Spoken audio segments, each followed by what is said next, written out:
Hey folks, it's Fernando doing another video for the More Survivalists, and keep in mind that, as I always say, you have any questions or topics you'd like me to address in future videos, let me know. I'll take care of that as soon as I can to the best of my ability. So here I have a question. This is from Marcelo Antonio Leda.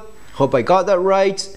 And he's asking about some stuff about Europe. So if you are American, maybe if it's not something that interests you, this is going to be mostly European stuff. For you folks across the European Union and different countries, maybe stick around. So here it goes. Fernando, I follow you since long time, since the Survival in Argentina blog. I will ask the same type of questions I ask our experts like Piero San Giorgio and others, and I hope these questions will be future video topics. Dude, I'm replying to it the same day I got it, so you cannot ask for more than that. Number one, are we near to the total societal collapse of our modern society? No, we're not. No, I mean, seriously, what makes you think that we're near the total societal collapse of our modern society? There's really no indicator, making you think that. If you look at poverty, and you're talking about Europe or like US as well, or worldwide, what is it specifically that you're looking at? There's places in the world that are in terrible shape. Europe is definitely not one of them, and neither is the United States. Now, it is true that, if you're thinking about it in financial terms, yes, I think that our financial system, especially since the loss of the gold standard, we don't have any real money anymore. We're always working on this fiat currency bullshit, which is, basically a lucky few printing money out of thin air. But other than that, and yes, there's kind of like every 10 years there's a little bit of a cycle, downturn and such. But if you're asking specifically in Europe, if you look at poverty levels, if you look at unemployment, if you look at crime rates, violence, it's really not bad in any of them. So there's really no indicators. Folks should travel more, see more of the world, and understand what's it's like in other places. In Argentina, that was bad. That was the kind of situation that that's messed up. Think of Venezuela right now. That's a collapsed society right there. The entire population losing like 30 pounds each, losing weight because people are hungry.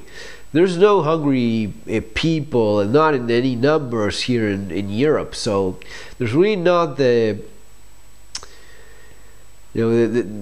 really nothing pointing towards the society collapsing. Yes, there's political tension, political tension, which is politically motivated as well.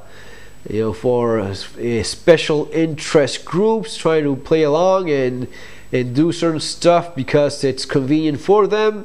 It used to be that if you want to read the news, you went and bought the newspaper, and that's what you read. You found a newspaper that had a good reputation, that everyone knew you could trust it, and that's what you read. And these days you go online and you read a bunch of crap, and 90% is fake news, and the other 10% left, it's fake news. So you have to be careful what you're reading. I try to have a broad spectrum of input, reading from different outlets, which I know have different tendencies, left, right, center, and such, or they have their own vested interests in mind. So getting information from all of those helps you form your own personal opinion. And then there's always the trap of you being manipulated through the computer, through the internet. The moment you go online and read, you're being fed what you've already been biased as to believe ahead of time. So you're only getting confirmation bias all the time and reinforcing your preconceived notions. So basically you're being transformed as an extremist of whatever it is that you believe. It's kind of tricky, kind of complicated, but it is happening, and it's affecting a lot of people, and it's the reason why we have the polarization we see these days in Europe and the United States alike. I hope that kind of answers the question. I don't know if that was what you were looking for, but that's what I see. No, I don't think anything, and yeah, politically speaking, it could get complicated because there's always a possibility of civil unrest. but I don't see it in terms of a total societal collapse of our modern society, not by a long shot. Number two, if yes, what will be the differences with an European scenario and American one, and what are they, I guess you're trying to say? What are the differences? Well, in both cases, it's a lot of political tension that's rising and increasing, and it could crash. Now, in America, there's been events that have become quite violent. The death toll has been quite high in some of the riots that have happened in the United States, and it could happen again. I don't know if in Europe you're seeing that many of them, even the Yellow Jackets thing. If the Yellow Jackets situation had happened in the United States, you've been seeing hundreds of people dying in that mess.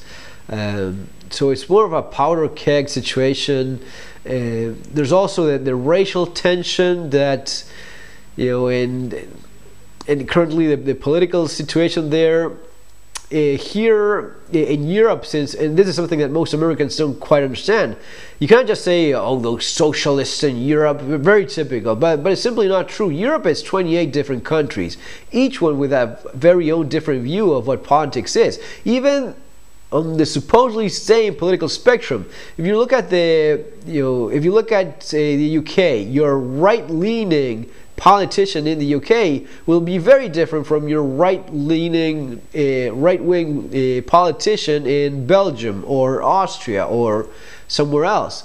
And that's the same across the European Union. There's very different concepts of what each of those stands for. So it may end up happening different depending on which country it's going down. So there's no one answer fits all. You know, you cannot just pretend you forgot that it's 28 different sovereign countries being involved. What do you fear the most? And you are, this is question number 3. What do you fear the most and you are totally unprepared for? I don't think I'm unprepared, or I'm totally unprepared for anything. I think I'm quite well prepared within reason for most likely events. As of what I fear, I don't fear much at all, to be completely honest. I don't live in fear. I've been very worried in the past before because of living in Argentina and being a dangerous place to be in and such, and you never know if if bad things happen every day. When you leave your house, you go to work, and you really don't know if you're coming back, because that's the way you're used to living, and that's crappy and it sucks. And I don't live under that anymore, and I'm not worried in that way. I think that people should travel more, see how real poverty looks like, how real problems. People are mostly spoiled. You have to understand that. In Europe and United States alike, people are mostly spoiled. They think that the most stupid, silly thing is a terrible disaster when it's not. I would say that the political thing is, concerning. That would be the word I'd use. I don't think there's any chance of the end of the world or total societal collapse. I just don't see it. What I fear the most, I think that maybe the thing that concerns me the most is more like being a father and husband and such, a family man, is that something bad happening to your kids, especially health-wise, which I always feel is like the thing that's beyond your control. You can do things like we try to eat healthy, stay in reasonable fitness conditions, try to stay in shape and exercise and eat right, and also be happy, be enjoying life. The psychological aspect also influences your immune system, as we all know. So that's important, and it's important on its own, as if you're not enjoying life, what the hell are you doing here? That's kind of the point. So that's maybe one of the things that concerns me the most. But other than that, I'm a person that enjoys pretty much everything that I can. That's just the way I am.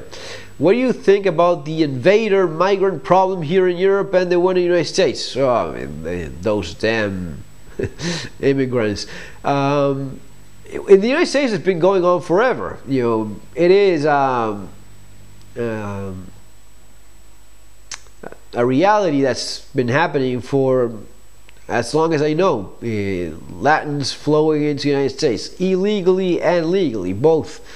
Illegally, it would be the easiest thing to resolve, because if you don't open any doors for them anymore, if you deny them access to everything, and I mean everything, if you deny them access to everything and you put fines on anyone that helps them and associates with them and does business with them, hires them in any way, you get rid of the migrant problem just like that. It is instant.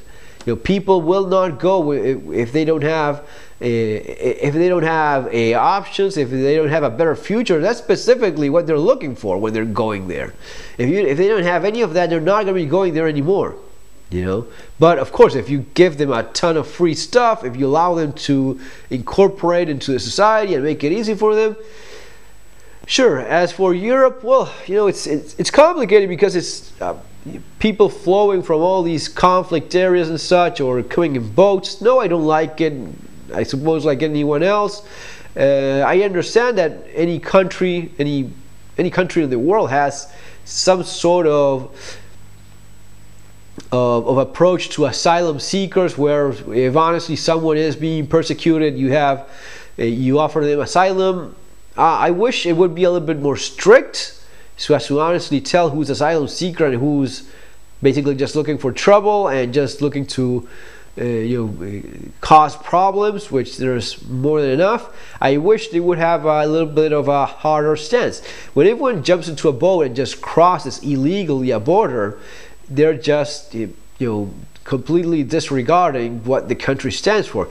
The European Union has free travel among member states. Anyone that's coming outside of that, he's crossing a border and is having no respect for the sovereignty of that country. So yeah, I wish it would be a little bit more difficult. And then there's the press that's, the reality is that these last couple of years, the influx of migrants from the Middle East has been going down quite a bit, and hopefully it will stay that way, because it's a very different, especially the Muslim is a very different culture, a very different idea of even basic stuff as of what's right and wrong. So it's very complicated to get involved in that kind of society. Many Americans believe, this is number 5, many Americans believe that Europeans are disarmed. They are not. Maybe we haven't the latest tactical AR-15, but I know some little towns where there are more shotguns than trees. Are you of the same opinion? No, I'm not of the same opinion, because I have my AR-15 right here. So I have mine, and dude, if you're in Italy, you can have yours as well. Italy makes AR-15s. They actually make some very nice ones. So they're perfectly legal in your country. Go and buy one.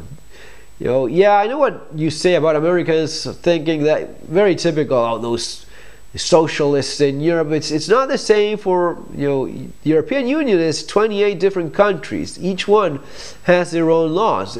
Of course, UK is extremely anti-gun as a stance from a political point of view, basically across the political spectrum, right? So yeah, that's the kind of country where you're not going to be finding the semi-automatic center-fire rifles as easily.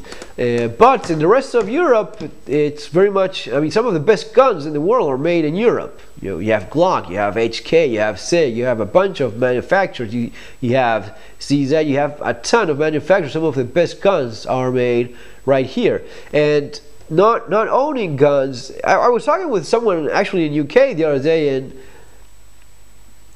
he was explaining why he doesn't even own a shotgun, and it was, dude, you could buy yourself a shotgun if you want. And the guy was saying, this was in a survival forum. The guy was saying, no, but if I buy a shotgun, then when they come take them from us, they're gonna be knocking my door first. I don't know, a very different mentality, obviously enough. But in different countries, there's very different opinions of what individual liberties and freedom stands for and how that's associated with firearms. If you go to in Switzerland, you're going to be finding that even a center left leaning kind of politician, he's going to be still very much pro-gun compared to some of the right leaning ones you have in UK, where the stance is across the board, no guns. People should not own guns. It's more of a cultural thing even than a political one.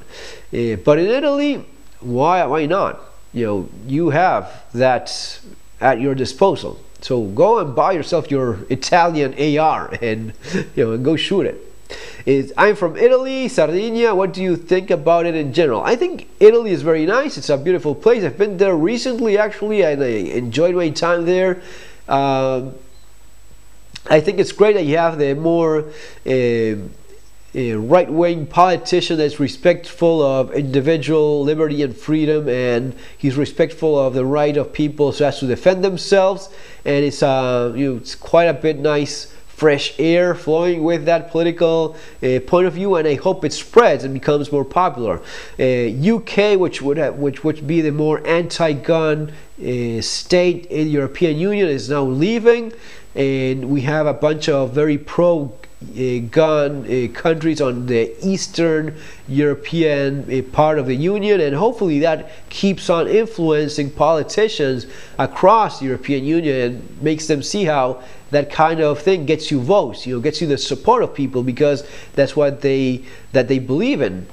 So yeah, basically that's it, guys. I hope I answered your question as best as I could. If not, let me know. Do my best to answer them in future videos. Take care, have a great day. See you on the next video.